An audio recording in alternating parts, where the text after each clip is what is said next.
ఓవైపు కొనుగోలులో ఆలస్యం, మరోవైపు వరుస వర్షాలతో అన్నదాత పరిస్థితి ఆగమాగమవుతోంది. వరుసగా కురుస్తున్న వర్షాల నుంచి ధాన్యాన్ని కాపాడుకోవడం రైతులకు సవాల్గా మారింది. భారీ వర్షాలకు కొట్టుకుపోతున్న ధాన్యాన్ని ఒడిసి పట్టేందుకు రైతులు పడుతున్న కష్టాలకు అంతే లేకుండా పోతోంది.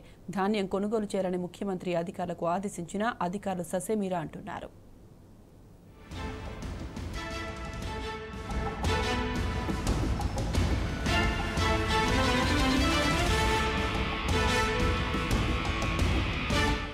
అధికారుల నిర్లక్ష్యం, కొనుగోలు కేంద్రాల్లోని ఇతర సమస్యలు రైతులకు శాపంగా మారుతున్నాయి. సాక్షాత్తు ముఖ్యమంత్రి రేవంత్ రెడ్డి ఆదేశాలకు కూడా విలువ లేకుండా పోయింది. తడిసిన ధాన్యాన్ని కొనుగోలు చేయాలంటూ ఆయన ఇచ్చిన ఆదేశాలను అధికారులు పట్టించుకోవడం లేదు.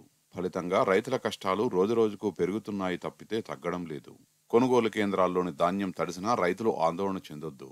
తడిసిన ధాన్యాన్ని కొనుగోలు చేయాలని అధికారుల్ని ఆదేశిస్తామంటూ వారం రోజుల క్రితం సీఎం రేవంత్ ప్రకటించారు. స్వయంగా సీఎం ఆదేశాలను కూడా అధికారులు బేఖాతరు చేశారు. తడిసిన ధాన్యాన్ని కొనేది లేదని తేల్చి చెప్తున్నారు. ఆరబెట్టి తీసుకొస్తేనే కాంటా పెడతామని స్పష్టంగా చెప్తున్నారు.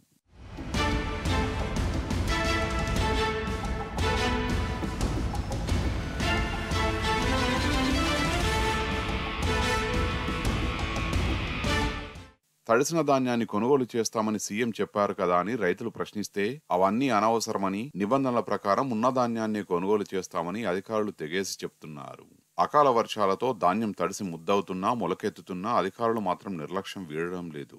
7,000కు పైగా కేంద్రాలు ఏర్పాటు చేసి ధాన్యాన్ని వేగంగా కొనుగోలు చేస్తున్నామని ప్రభుత్వం గొప్పలు చెప్పుకుంటున్నప్పటికీ వాస్తవ పరిస్థితులు మాత్రం అందుకు విరుద్ధంగా ఉన్నాయి. అధికారిక లెక్కల ప్రకారం సుమారు 5,000 కేంద్రాల్లో మాత్రమే ధాన్యం కొనుగోలు ప్రక్రియ కొనసాగుతున్నది. ఇప్పటి వరకు 30 లక్షల టన్నుల ధాన్యం కొనుగోలు చేశారు.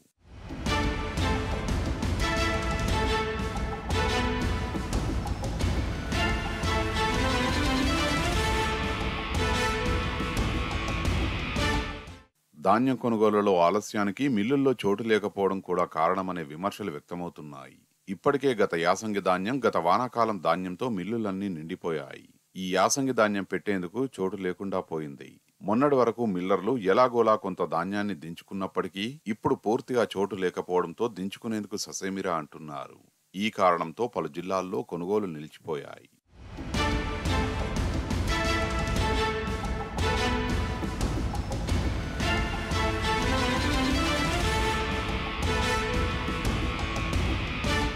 అకాల వర్షాలతో అన్నదాత పరిస్థితి ఆగమగమవుతున్నది. వరుసగా కురుస్తున్న వర్షాల నుంచి ధాన్యాన్ని కాపాడుకోవడం రైతులకు సవాల్గా మారింది.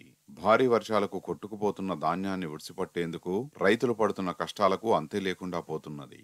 బహిరంగ ప్రదేశాల్లో ఆరబెడుతున్న ధాన్యం వర్షాలకు తడిసి ముద్దవుతున్నది. ఆ తర్వాత కూడా ఆరే పరిస్థితి లేకపోవడంతో ధాన్యం మొలకెత్తి రైతన్నకు గుండెకోత మిగిలిస్తున్నది.